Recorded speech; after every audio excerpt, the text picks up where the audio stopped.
One of the things that is very important about your story, and we're going to talk about that in this segment, of course, is the involvement of the American government in setting up the crack cocaine trade there that you were part of. You didn't know that you were working with and for the CIA. And even when it came out, you know, when Gary first broke the story, I still didn't believe it. Yeah, yeah. Me? Of course, Gary Webb. And if you've seen the movie with Jeremy Renner, Kill the Messenger, I think I said it was Shoot the Messenger earlier. It's Kill the Messenger.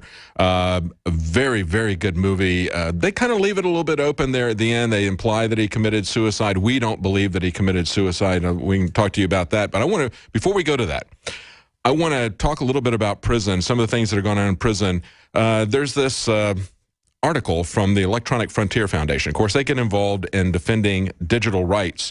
And they're talking about the corporations that run the prisons, and that's a lot of what's driving this war on drugs. Absolutely. Okay, there's a lot of profit in locking everybody up and keeping them in with the mandatory minimums. It's absolutely, that is a real crime, what they're doing with these prisons. No question about it. That is a real criminal operation there. You're taking advantage of the people who are less capable of having anything. You know, you take a guy, you put him in prison, and then his phone call is 25 cents a minute to talk on the telephone, to talk to his family who are, say for instance, me, I was in Texarkana, my family was in California. 25 cents a minute. And they charged me 25 cents a minute to talk on the phone to my kids. And I had, you know, when I went to prison, I had 5 kids. Wow. Wow. That's amazing. Well, it's getting worse because now they've got this company called JPay. They say they want to be the Apple of the prison system, okay? That's the way they're going to make a lot of money. Yeah.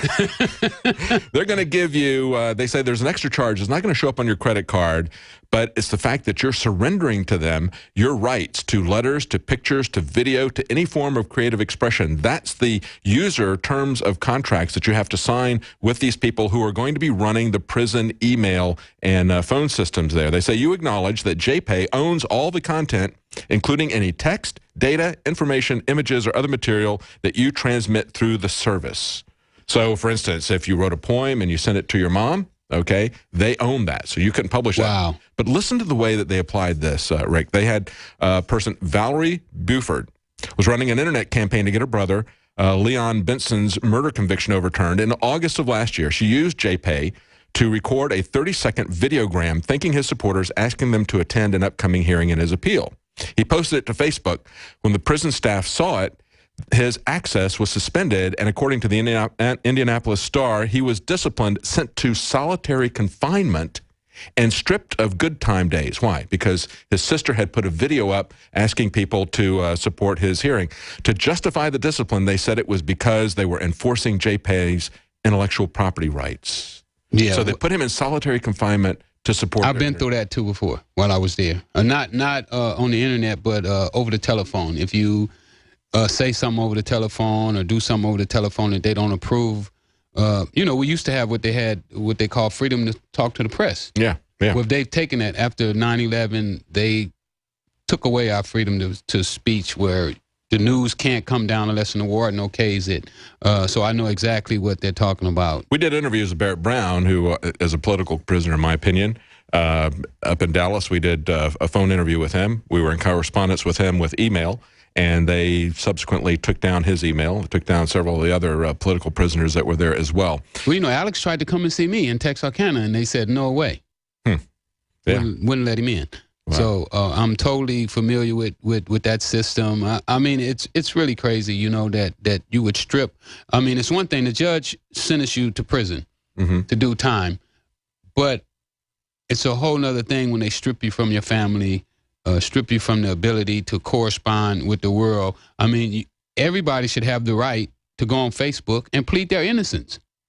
Even if you're guilty, maybe. That's right. Even if you're guilty, you still should have the right to say your side of the story, you know, and I don't think that it was ever meant, our forefathers, when they gave us the freedom of speech, that somebody should strip your rights, even if a jury say you are guilty. But if you still saying, because, you know, we have plenty of people now that's been... Well, you still have a right to appeal. Right. You can appeal to the court of public opinion. And DNA has proved that we've had people wrong that was on death row. Oh, absolutely. Yes. So just because 12 people say that he's guilty doesn't mean that he is guilty. You know, somebody may see something on his Facebook or whatever it is and say, you know what, I don't believe that he's guilty, and I want to help this guy. Absolutely. Now, we talked about the fact that the business that the CIA set you up in, of course, you didn't know that you were dealing with the CIA at the time. That was discovered by... Nor did I believe it. Yeah. When Gary put it out. Jerry Webb, the journalist, did a series, Dark Alliance. It was in the Mercury San Jose Press, if I remember the paper correctly. Correct. And first, everybody celebrated it until the government came in. I was one of those guys who be like, I don't believe in conspiracies. That's right. This is just a crazy conspiracy theorist. Yeah. And you were at the heart of it, and you didn't realize because you were compartmentalized. I mean, how could I believe that I was involved with the CIA? You know? That's right. I'm the guy that they hunt, that they're supposed to be putting in prison. So now you're telling me that I've been selling their drugs? I mean, even... See, this is why when we talk about false flag attacks or whatever, people who are first responders, people who are there at the scene, they don't have the full picture. They've been compartmentalized. So here you are, you're running this massive retail organization for the wholesale supplies coming from the CIA so they can then turn around and fund their Contra war against the Sandinistas in Nicaragua. And you don't know about it because you're compartmentalized. Yeah. And you don't believe that it's going to, you just think it's a conspiracy theory. Do you know when I started to believe it? Well, the CIA, head of the CIA, come down to my cell, they interview me, and then about 6 months later, they do their report. And they say Gary Webb was right. That's when I say, wow. You mean to tell me? I mean, that's when it really hit me that because even the CIA is compartmentalized. There's, not everybody in every organization knows what's going on. Yeah. Some people know what's going on. There's good guys in each organization, and there's bad guys in each organization. And when they keep everything secretive in the name of national security, that's when they can get away with this kind of stuff. I think it's interesting. Ronald Reagan said, the 9 most terrifying words in the English language are, I'm from the government, I'm here to help you.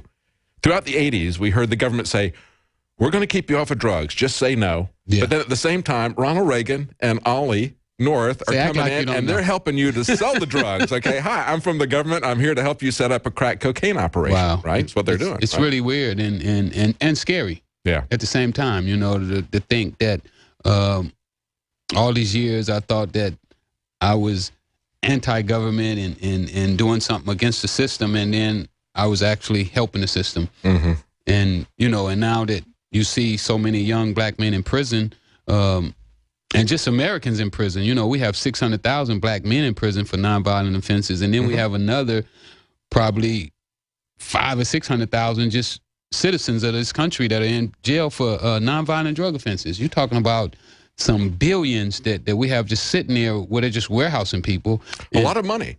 And all these Republicans who think that the government can keep people off of drugs by force for their own good realize that you people are the ones who are getting the bill. But they rebel. For locking people up. They rebel in prison. When you put somebody in jail for using drugs, most of them want to rebel, because they felt that they had the right to use drugs if they want to. Mm-hmm. People feel like, if I want to get drunk, if I want to drink alcohol, if I want to smoke cigarettes, I had a right to do that to myself if I'm not hurting anybody else. And it's hard for anybody to argue with. I feel that it should be hard for anybody to argue with somebody who uses drugs and don't hurt anybody else. Yeah, it's the difference between a vice and a crime. Exactly. Vice is something, as Lysander Spooner pointed out in the 1800s, he said, vice is something you do that harms yourself.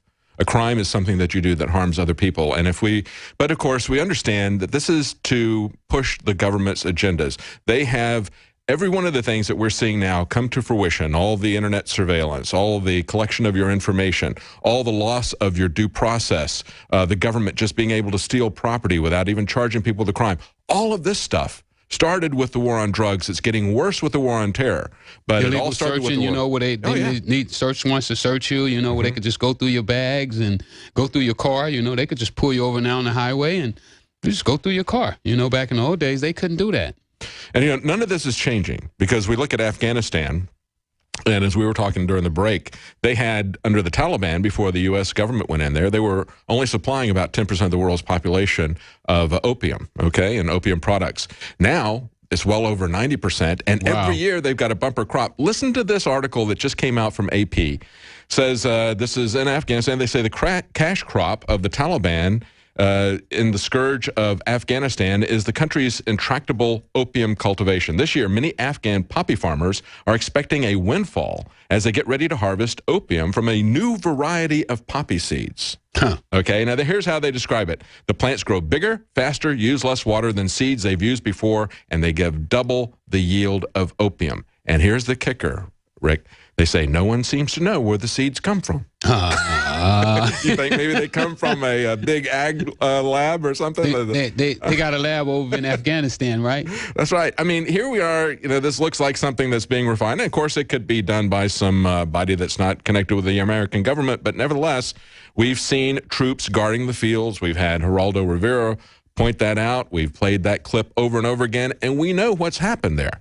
They have gone from a very small portion of opium to virtually all of it. And heroin is growing in inner cities again. Yeah. Young That's kids right. are Now you got a heroin epidemic just like the young crack kids cocaine. are using heroin again. I mean, That's right. you know, back in the days, nobody would use heroin because they all was educated on it. But people stopped educating them on heroin and started educating them on crack. Now crack is down and heroin is climbing. Yeah. They're going to come up with something. But that's a clear sign that education over incarceration.